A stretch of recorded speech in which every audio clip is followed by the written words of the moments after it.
right? So we were trying to find the mass in the unit cell. There are 4 atoms. The gram per mole value is given, so divided by the Avogadro's number, you get the mass in a unit cell. So now this is the volume of the unit cell, this is the mass of the unit cell. Mass of the unit cell upon volume of unit cell, so just divide it, you get the value.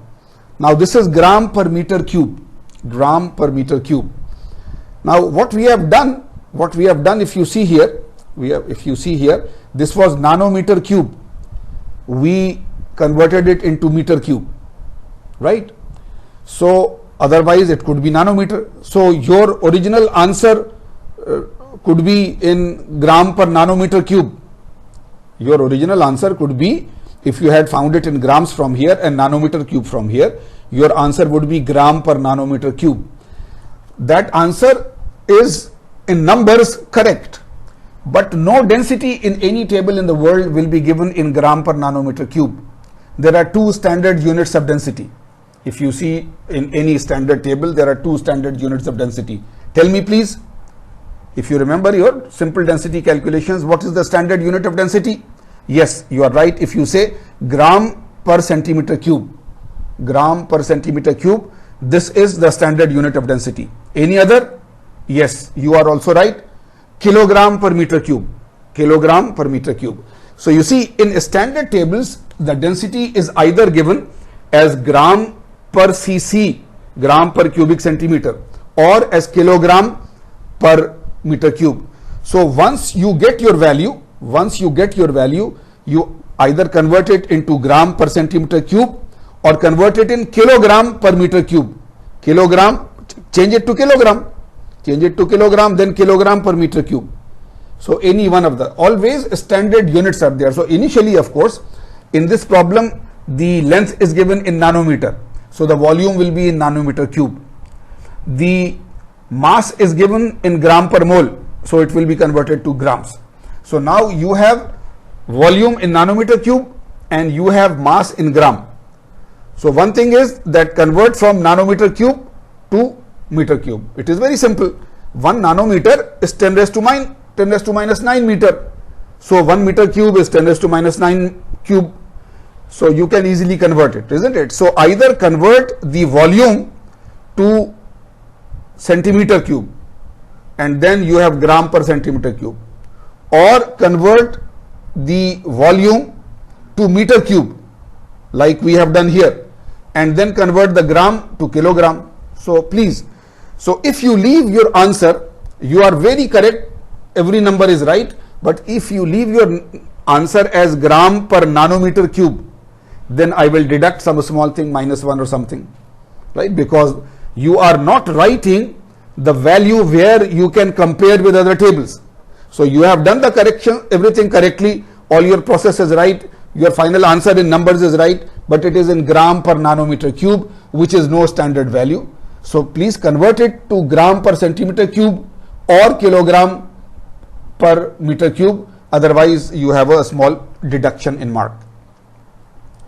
So now if you see that, if you go to standard tables of copper and say that the density of copper is 8.98 gram per cubic centimeter, or if it is say 8.9, right, even not, but then you will say that, you see, I have done from crystal level in nanometer and grams and now I am doing it macro level, and if you see, this will be almost 100% right. If there is 1, 2, 3% error, then there is no issue, because right, we have done it. So this is a huge thing. I don't know, I keep on telling you that when I think, and I think of this really seriously, then I am excited. I am seriously excited that, you see, we have been doing different courses and so on in school, in high school, in university. We know about mass and density and this, but we simply say that, okay, this is 1 kilogram of the material. What is the volume of this material? And then we will have the density. But now I have done a totally brand new thing. I have started doing crystal structure, and I know now BCC and FCC and HCP, and I know that copper is an FCC material. And from the atomic theory, earlier atomic theory, which is not this semester, earlier atomic theory, I find the atomic mass of copper from the table and the radius of copper, and then I put it into my crystal theory that for an FCC unit cell 4R is equal to root 2A, and I find it from there what is the value of A. I find A cubed, what is the volume of one cubic cell, 1 unit cube of FCC, and then I again go back to my FCC theory and say that in FCC unit cell there are 4 atoms. So I find the mass of one atom of copper through Avogadro's number multiplied by 4. So I find the mass. So I find the mass and the volume from the crystal theory, and when I divide it and find the density at the unit cell level, I get the same number as I get macroscopic calculations which they do in the laboratory. So this is the second huge test that the theory is right. So this is very exciting that you see this is how science goes, that you come up with the theory, you go to the atomic level, you go to the unit cell level and so on, and try to come up with the theory, and then you compare it with the experimental result and you find that you are totally right. I told you that we were saying it volume density, it is just density because we will have other names. So now planar density at the atomic level. So there is a definition. Rho, of course, if you remember, rho is the symbol that we use for density in standard. So rho P, planar density. Equivalent number of atoms whose centers are intersected by the selected area upon the area. Planar atomic density. So planar atomic density means take a plane now, Miller indices, take a plane, any plane, the front face plane, the back face plane, whatever, the diagonal plane, whatever plane is given, take that plane and find the area of that plane. Sorry. So take any plane and find the area of that plane. This is the denominator, area of the plane, area of the plane. On the top, what do you do? That you see, draw the cubic unit cell and draw that plane and say how many atom centers have been intersected, how many atom centers have been intersected by this plane. Count them. How many atom centers has been, so this is it, that there are quarter atom, half atom, 1 atom, 2 atoms. So find the number of atoms whose centers have been intersected by that plane, count them, that is it, and divide it by the area. So again, let us do it by an example so that we can understand it more easily. So they are saying that find the planar density of iron for the 110 plane. You see, so this time they can't say that find planar density for iron because it is to be for a certain plane. So it is the 110 plane. So we have iron is BCC. We know that iron is BCC. They have given that find the planar density for the 110 plane, and iron has A is equal to 0.287, right? So we go to the BCC table, we see that iron is there, so iron is BCC, iron has 0.287. So now again, pause it, take pen, pencil, paper, and that practice that very quickly draw a cube, and on that cube very quickly draw the 110 plane. On that, draw the 110 plane. This is the start, always, right, that you can understand it physically. In the volume density, it was, right, volume. So it is just a cube, does not matter, whatever it is, a cube.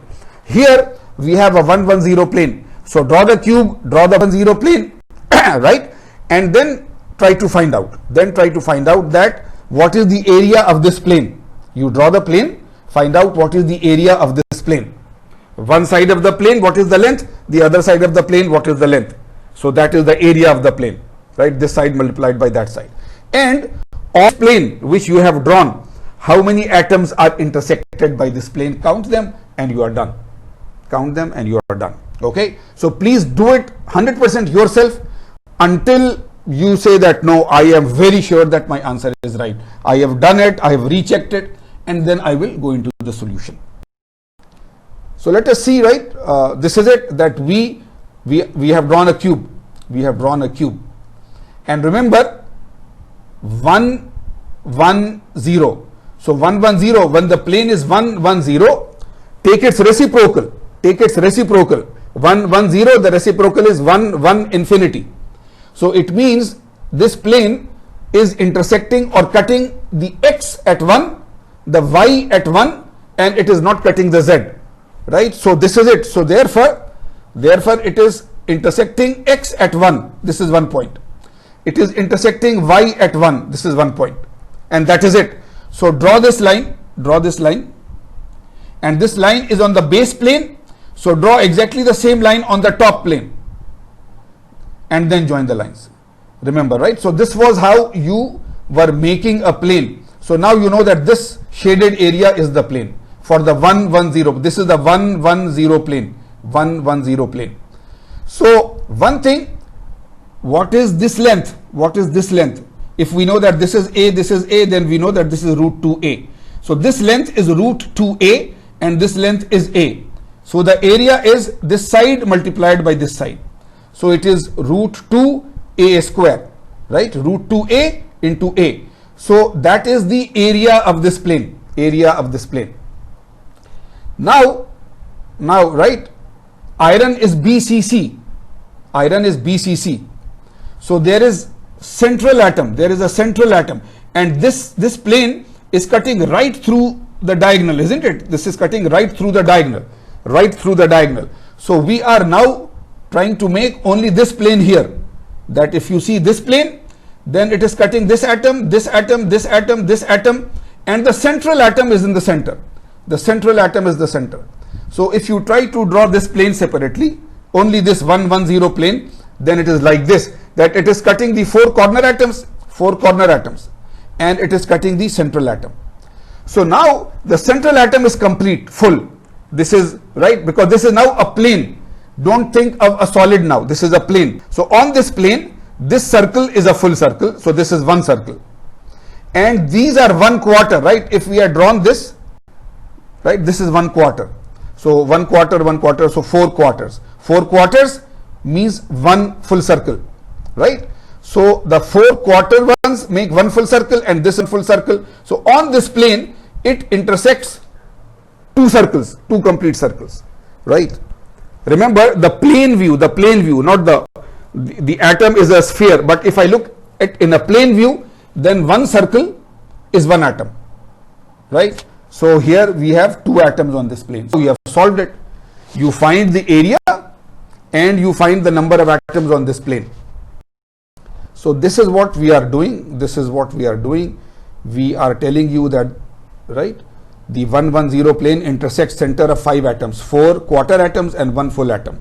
So therefore this is 2 atoms on the plane, and the area of the 1 1 0 is root 2A into A. It is root 2A square, right? So this planar density is the number of atoms intersected by this plane by the area of the plane, and A is 0.287. So you find it is, right, if it is 17.2 into 10 raised to 3 atoms per millimeter cube. This was nanometer cube, 17.2 atoms per nanometer square. Sorry, not cube, I'm sorry for that, right? So the number that you get, you get some number per nanometer square. Here they have converted it into millimeter square, but this is not necessary to me, right? You can do it, it is nice, but even if you leave it here, it is okay, because planar atomic density, some number per nanometer cube is per nanometer square, is not a number that you will find in any table. Real density is, yes, gram per cubic centimeter or kilogram per meter cube, but this is planar atomic density. So even if you leave it at 17.2 atoms per nanometer square, then this is enough. You don't need to convert it into millimeter square or meter square or whatever, right? So this is planar density. Find the number of atoms that have been intersected by this plane and find the area of the plane. So the answer will always be a number per nanometer square, a number per unit area. So this is planar atomic density.